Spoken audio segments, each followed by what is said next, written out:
Hi guys! So, for today's video, ang aking ipapakita sa inyo ay yung aking pagrarap ng aking mga isasend sa Pilipinas. So, ayan guys. Hi everyone! So, ito po yung aking ginagawa dahil holiday ko po ng 4 days. So, yung kahapon at saka ngayon, yung aking pag-start ng pagrarap nitong aking mga isesend sa Pilipinas. So, ito po muna yung aking mga napili na i-wrap dahil sa tingin ko is pwede siyang mabasag kapag isend sa Pilipinas. Kasi syempre sa mga box, patong-patong po yan doon sa shipping cargo at saka sa pagdi-deliver nila. So, patong-patong po yan at inaapak-apakan din. Kasi syempre, based doon sa aking mga experience kapag nagbabox kami, pag nilalagyan po nila ng tape, ginaganyan po nila yan, yung box, para hindi siya bulky or inaapak-apakan sa taas. So, pumapatong po yung mga staff ng shipping company para maging flat yung box natin. Pero depende po yun sa lugar kasi may napansin din po akong mga bansa or mga kapwa ko Pilipino na pag nagbabox sila, as in flat ang kanilang mga box, hindi po bulky, hindi po yung kagaya dito sa amin, kasi na-observe ko yun dito sa amin sa Hong Kong na medyo bulky ang ibabaw. So, syempre as experience ko, nakikita ko talaga, or kahit sa sarili kong box na isinesend sa Pilipinas ay inaapakan. So, ang ginawa ko ngayon guys, ito na,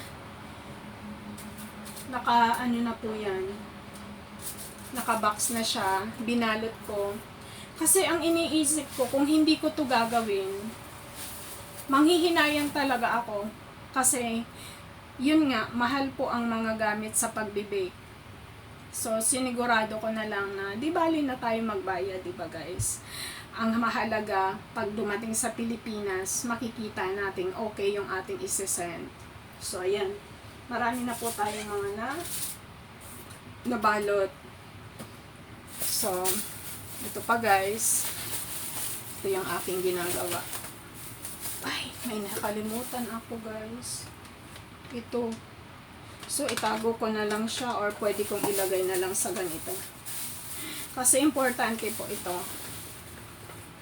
So, sa pag to ng pasta, para sa akin, maganda pa din siyang itago. Diba? Yan. So, kailangan natin i-keep pa din. Kasi andito na sa ilalim yung kanyang laman. So, i-keep ko lang siya.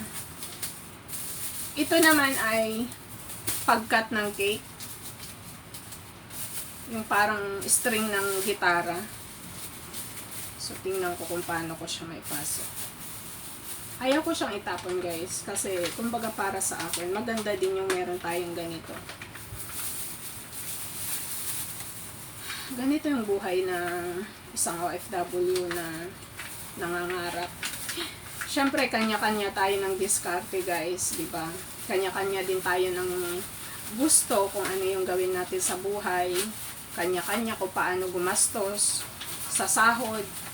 Kanya-kanya kung paano gumawa ng paraan para may pagkakitaan. So, ito po yung paraan ko para makapag-ipon na ng aking gamit na gusto kong pagkakitaan sa Pilipinas. Kasi ang hirap guys ng buhay na malayo sa mga anak. So, aminin ko na yun na hindi po ganun kadali. So, bilang isang single mom, kailangan ko ng anuhin ang dapat, unahin. Gawin ko ang dapat. So, yan. Marami na tayo mga iba-box, guys. Kasama pa sa ano na lang yan. So, ito guys ay isasend ko din. Malalaki talaga kasi siyang jar, guys. Manghinayang kang itapon. Lalo na kung sa tingin mo is kailangan mo sa Pilipinas. So, may mga ganito na tayo. Ito pa mga kailangan ko siyang ibalot ng maayos guys. Dahil ito yung timbangan. Dalawa.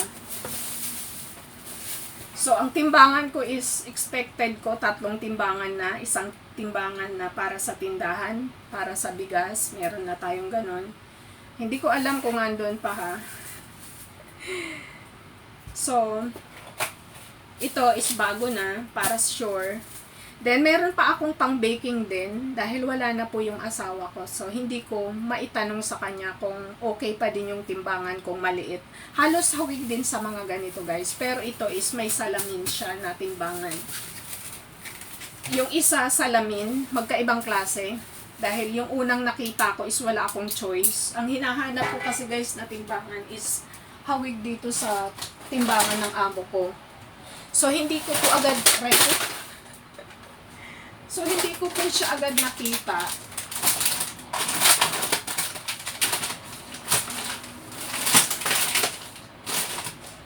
So, ayan guys, hindi ko agad to nakita. Gustong gusto ko to, kasi maganda. Then, pag hindi mo siya kailangan gamitin, may ano lang siya may seconds lang or minutes. Mag-o-off siya ng pusa. So, ayan. Ganyan siya guys. Meron akong isa dito. Ito yung isa. Hawig na hawig. Sabi ko ang ganda. Then may free siyang battery. So yun yung kagandahan.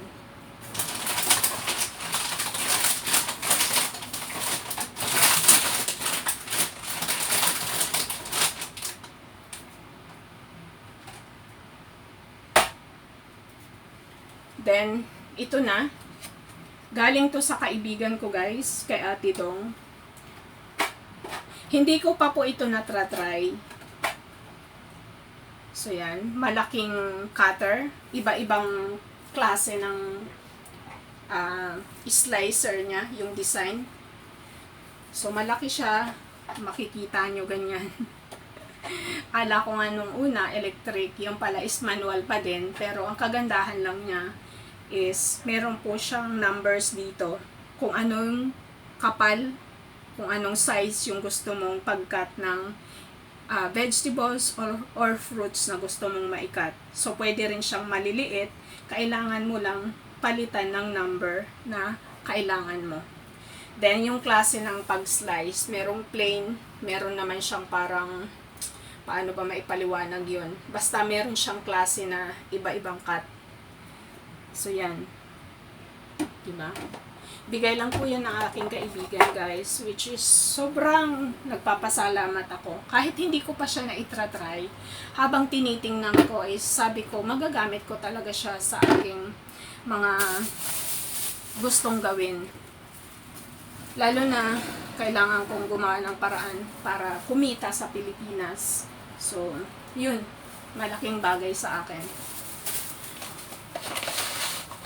So, yan po yung aking ginagawa ngayon. Kailangan nga magmadali ako para kahit papano makatulog ako, makapagpahinga ako. So, sinusulit ko din talaga yung time na magawa ko itong pagbabox para maiayos ko din sa room ko. Para pagdating ng mga amo is hindi na makalat yung aking room. At saka pagdating po ng sahod, pwede ko na siyang isend sa Pilipinas. Sahod lang naman po yung aking hinahabol ngayon para makasend na, diba? Ganun lang naman kasi guys. Kailangan natin gumawa ng paraan paano ito ma-send.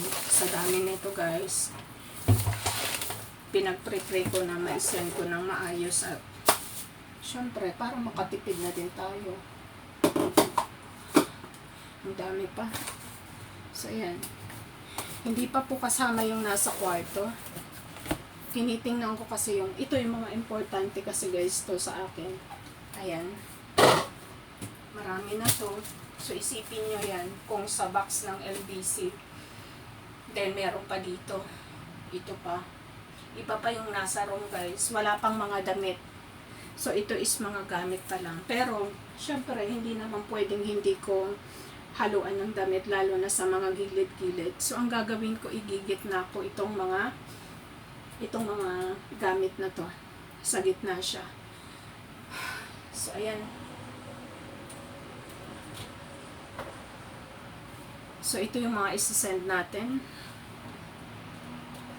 Hindi siya masyadong kita. Kasi yung ating So, ayan guys, may 3 akong ganito.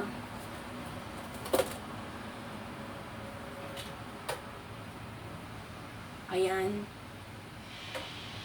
Kailangan ko to guys i-disassemble para kumasya sa lagayan. Sobrang ingat natin sa ating gamit. So, ayan guys. Masyadong mataas at ang ating dandali. Hi! So, ito yung sinasabi kong journey ng aking pagiging beaker. Kasi, as in, siniseryoso ko na siya guys.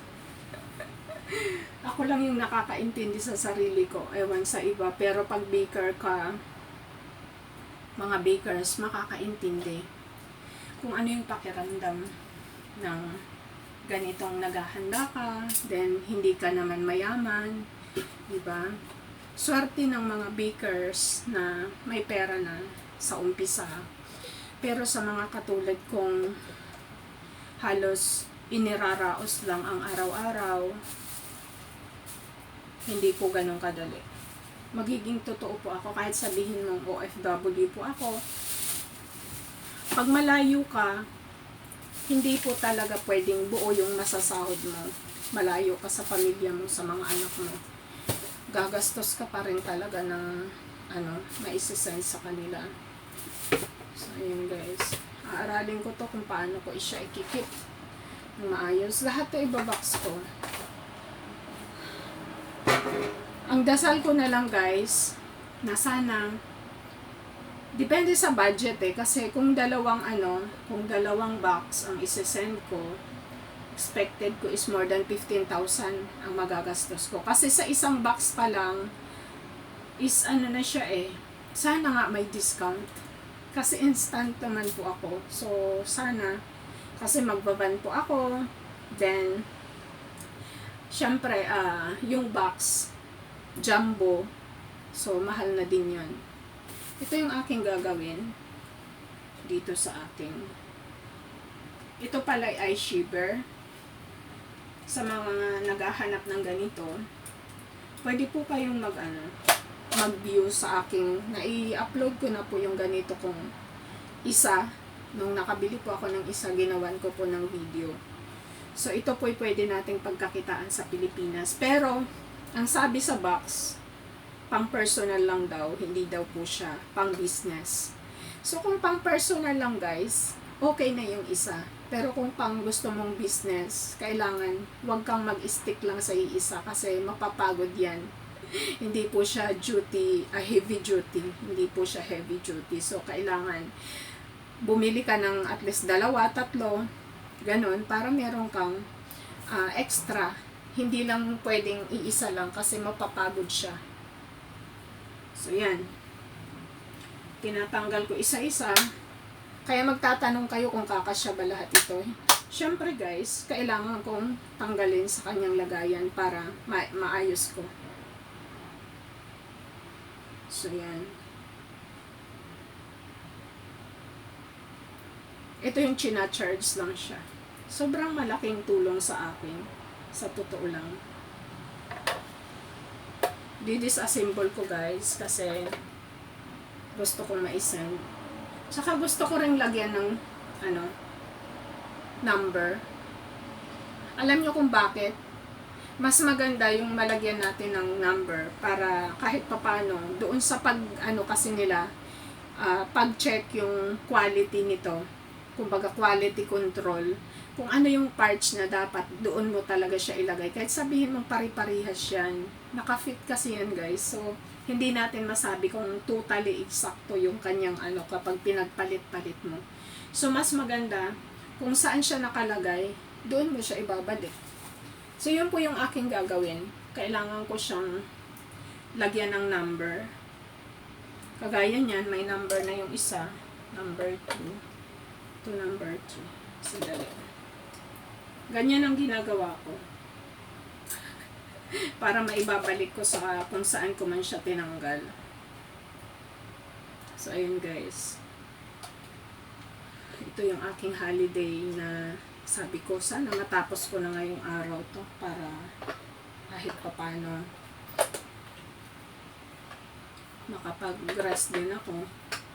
Tsaka wala na akong alalahanin. Ang alalahanin ko na lang kung paano ko siya isa-send.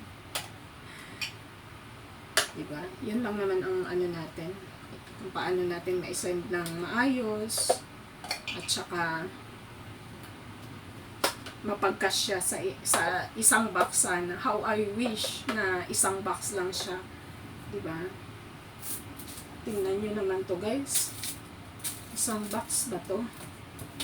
Tapos sa loob ng aking kwarto may dalawang stripe bag. Then mayroong isang luggage. Ang isang stripe bag pa lang doon, malaki na eh. Kasi napag-aralan ko na kapag isang jumbo box, basta hindi siya bulky, mga apat na large lang na na stripe bag. So isipin nyo yun. Yun ang kakasya doon, mga 4 na stripe bag, large na malaki. Kasi ang stripe bag guys dito ay merong parang XL. So, ang pinaglalagyan kasi ng mga damit ko at ibang gamit is XL na siya. Isipin nyo yun. So, pinag-iisipan ko kung paano. Tapos ang gagawin ko na lang, kung sa tingin ko na kulang na yung pera ko or lumagpas pa siya ng 2 box, iuuwi ko yung mga hindi importante. Ibalik ko muna dito. So, sa susunod na lang ako magbabox. Kasi mas maganda na yung sobra kaysa naman magbabox ka na hindi pa din puno. Siyempre, paano kung wala kang dalang pangbili, di ba? So, ganun guys ang aking ginagawa. Aralin natin kung paano mapagkasya itong aking box.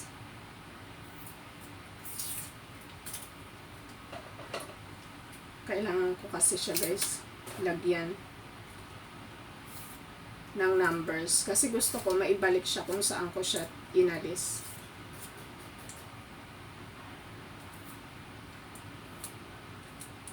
Ito yung aking journey as OFW home baker. Ang hirap po pag solong parents ka na lang kasi lahat sa'yo. Pero sinusubukan ko yung kaya ko talaga guys. Sabi ko kahit saan tayo magpatuloy lang kasi mas mahirap yung wala tayong ginagawa. Diba? Mas maganda yung kahit nahihirapan ka, magpatuloy ka. Kasi ang importante may nagawa ka. Hindi mo man totally na natapos or magawa lahat. Ang importante may nagawa ka doon. So, ilalagay ko po itong mga ganito. Ilalagay ko sa ganito para safe. Diba? Naiuwi ko pa siya, then napaglagyan ko pa siya ng babasagin. So, yun po yung purpose kung bakit no worries na ako sa lagayan ko. Saan pa ba yung isa nito? 3. May apat pa to eh. Saan ba tong isa? Ito iba naman guys. Mga ilaw pala ang laman nito guys. Bumili ako ng pendant lamp or pendant lights. 3 din siya. So, ang plano ko is para sa tindahan sa kasakali. Ilagay ko pendant siya. Para may design naman yung ating tindahan sakali. May awa si God. So, dito ko ilalagay. Need ko lang munang balutin ng maayos bawat isa ito. Kasi kapag wala ka pa ding balot, pwedeng maalog-alog. At saka syempre, lalagyan ko yung loob niya para kahit papano hindi sayang yung space.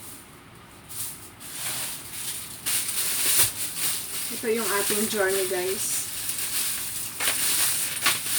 Hindi madaling maging bakers. Kaya ngayon ko mas naiintindihan yung mga nagsimulang baker.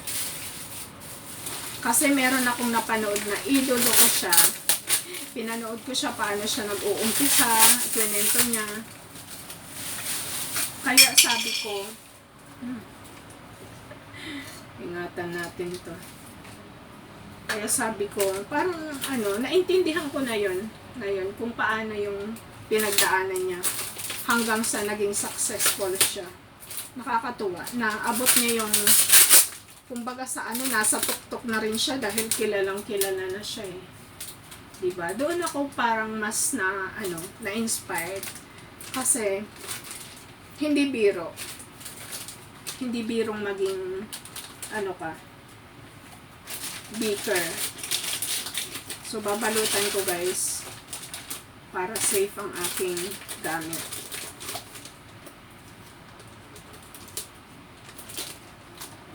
Number 1, ilalagay ko din to guys. Ang dali. So ganito yung aking ginagawa. Hindi madaling maging baker. Pero hindi din madaling maging nanay na malayo pa sa anak mo. Ito po yung dahilan kung bakit kailangan ko ng paghandaan. Kasi ang hirap ng sitwasyon namin guys. Wala akong katuwang na dahil wala na yung asawa ko. So, kailangan ko talagang maging handa. Kawawa yung mga anak ko. Lumalaki sila na hindi ako kasama, wala na yung papa nila. So, hindi po madali. Napaka-mahirap na sitwasyon. Kaya kung OFW ka, maiintindihan mo yung ganun. Mga minors pa yung anak ko, so kailangan talaga nila ako. Ito yung aking ginagawa guys, hanggang sa mabuo ko yung aking pangarap.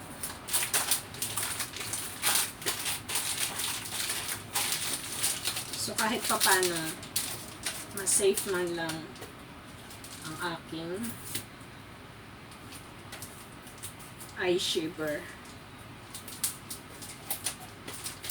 Diba?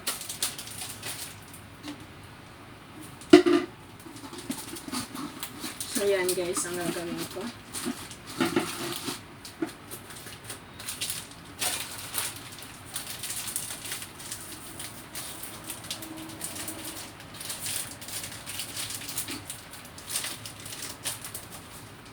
Ang hirap maging mahirap guys.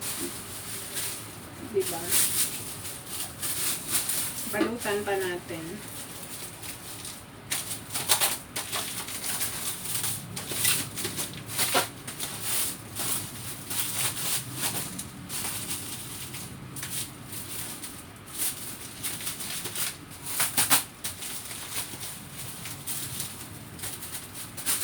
So yan.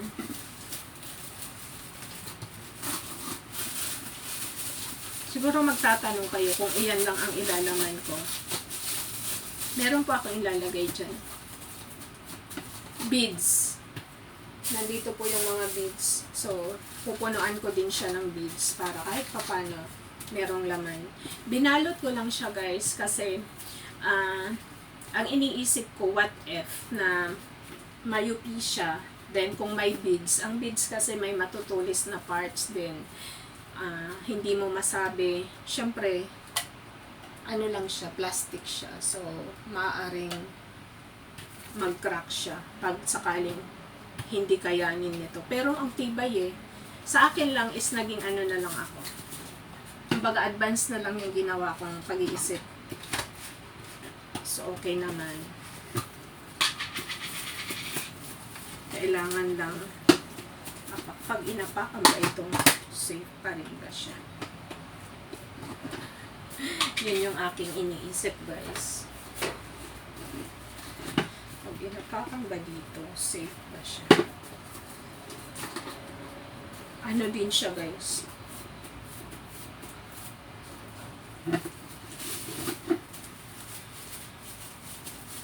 Huwag lang bulky dito sa ilalim. Para kahit papano hindi siya umumbok sa taas.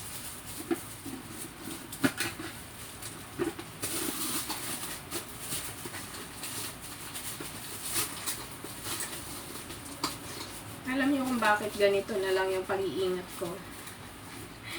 Kasi, iniisip ko, kailangan ingatan ko kasi ang ibang, kunyari, ang paghahandaan ko na yung mga ingredients. Then, oven, mixer, at saka molders. Yun po yung kulang ko. So, halos sabihin na lang natin, napaka-importante ng oven. Then, mixer, kahit yung mixer na pangmaramihang dough, kahit yung pangarap ko yun, kahit sabihin mo na lang yung 19,000 K. So, yun ang medyo mas maliit-liit, maliban doon sa isang mixer na ginagamit nila sa cake icing or frosting. So, yung gusto ko is about yung 19,000 sana. Kahit papano, maraming harina na yun. Kahit sabihin mong 5 kilos, 6 kilos, pwede na siguro yun. Kaya na niya. So, oven, mixer, molders, then mga ingredients sa paggawa ng tinapay or kung cake, kung kaya ko naman pong gumawa ng cake, pero hindi ko pa po kasi pwedeng may na maibenta hanggat hindi ko na itratry, kasi dito hindi ko nagagawa ang pag-mix or gumamit ng mixer kasi nga guys, hindi ko naman to sariling bahay. So sa kuryente pa lang iniisip ko na yon, na ayaw kong pag-practice kung hindi ko naman sarili. Pero kaya ko guys, dahil nga mahilig po ako manood ng videos, so kayang-kaya ko. Kulang lang talaga ako ng time na magawa yung ganun. So, ayan, sa tingin ko okay naman siya. Ganun po ako kasi ayaw kong masira para ang ibang na lang ang aking pagtutuunan. So, lalagyan ko na lang ng beads mamaya. So, ayan guys, magpapasalamat po ulit ako sa inyo sa mga nanonood nitong aking video. Sana may natutunan din po kayo or nakapagbahagi po ako ng kaunting kaalaman, lalo na sa mga nagplaplano para sa kanilang pag-uumpisa sa Pilipinas. Kasi syempre, bilang isang OFW guys, hindi po tayo laging nasa abroad. Hindi rin po tayo laging malakas. So, darating at darating po yung time na mas pipiliin na nating tumira sa Pilipinas at makapag-umpisa kasama po ang ating mga anak, ang ating pamilya. Kagaya kasi sa akin, it's hindi naman masasabing late na. Kasi nawala na yung asawa ko, wala pang 1 year. So, December po siya nawala, namatay, na-disgrasya po siya sa motor. So, pero alam na niya yun, yung plano kong ito. Kasi matagal na din po kasi akong nag-iipon ng mga pang-baking. So, alam na niya yung plano ko na bala ko nang umuwi para makapag-umpisa sa atin. So, dahil kahit nga sabihin natin wala na siya, pero kailangan ko na siyang ituloy kasi ngayon wala siya, kawawa yung mga anak ko. So, sa paglaki kasi ng mga anak ko, siya yung kasama. So, malaking epekto yun sa mga anak ko, yung pagkawala niya. So, kailangan kong piliin na kailangan ko nang umuwi. So, ayan, masyado na palang mahaba ang aking video, guys. Thank you so much po sa mga nanood ngayon. Sana wag po kayong magsasawang sumuporta. Kung hindi pa man po kayo nakapag-subscribe sa akin, mag-subscribe na po kayo. Hanggang sa maipatupad na natin itong pangarap natin at magawa na natin. Mahaba na pala ng aking video. Thank you so much po. Bye-bye!